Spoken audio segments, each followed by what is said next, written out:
నల్లగొండ మాజీ MLA Bhupal Reddy media సమావేశం నిర్వహించారు. ఈ సందర్భంగా ఆయన మాట్లాడుతూ బీజేపీ అంటే బుల్డోజర్ అంటూ ఢిల్లీ వీధుల్లో గగ్గోలు పెట్టిన రాహుల్ గాంధీ తెలంగాణలో కూలగొట్టే సంస్కృతితో పనిచేస్తున్న కాంగ్రెస్ అరాచకాలపై ఎందుకు స్పందించడం లేదన్నారు. కోమటిరెడ్డి వెంకటరెడ్డి అంటే కూల్చుకుంటూ పోయే వల్లకాడు అని, భూపాల్ రెడ్డి అంటే శ్యామలమంతో నిలబెట్టడం అన్నారు. నీవు కూల్చే కొద్దీ మేము విజృంభిస్తామని, ప్రజలకు ఏదో ఉద్ధరిస్తామని, గెలిపిస్తే కూల్చడంలో ఆగం చేయడం అభివృద్ధి చేపడుతున్నారన్నారు. హైకోర్టు తీర్పును గౌరవిస్తాం, కానీ మాకు న్యాయం కోసం హైకోర్టు తీర్పును సవాల్ చేస్తామన్నారు. కలెక్టర్, మున్సిపల్ కమిషనర్ మాకు కొంత సమయం ఇవ్వాలని కోరుతున్నామన్నారు. కోమటిరెడ్డికి ఖచ్చితంగా బుద్ధి చెప్పే సమయం మాకు కూడా వస్తుందని గుర్తుపెట్టుకోవాలని హెచ్చరించారు.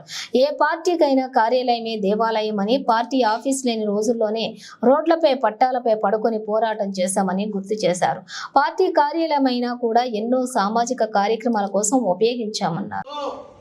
ఇలా బీఆర్ఎస్ పార్టీని కూల్చాలనే ప్రయత్నం, కూలిస్తే ఏమొస్తుందో ఒకసారి ఆలోచన చేయమని ప్రతి పౌరుని, నల్గొండ ప్రజల్ని కోరుతా ఉన్నాను.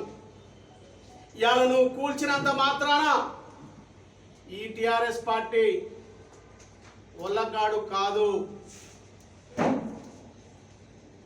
ఈ టీఆర్ఎస్ పార్టీ నువ్వు కూల్చినంత మాత్రాన మళ్ళీ పర్మిషన్ తోటి దీనికి నాలుగింతల నిర్మాణం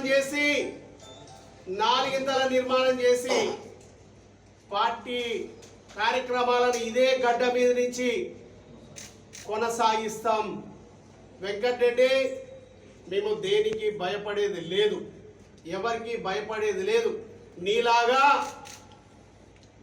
కూల్చడం కాదు, మాకు నిలబెట్టడం మాత్రమే తెలుసు. నీలాగా నాశనం చేయడం మాకు తెలియదు. మాకు ప్రజలకు మంచి చేయడమే తెలుసు.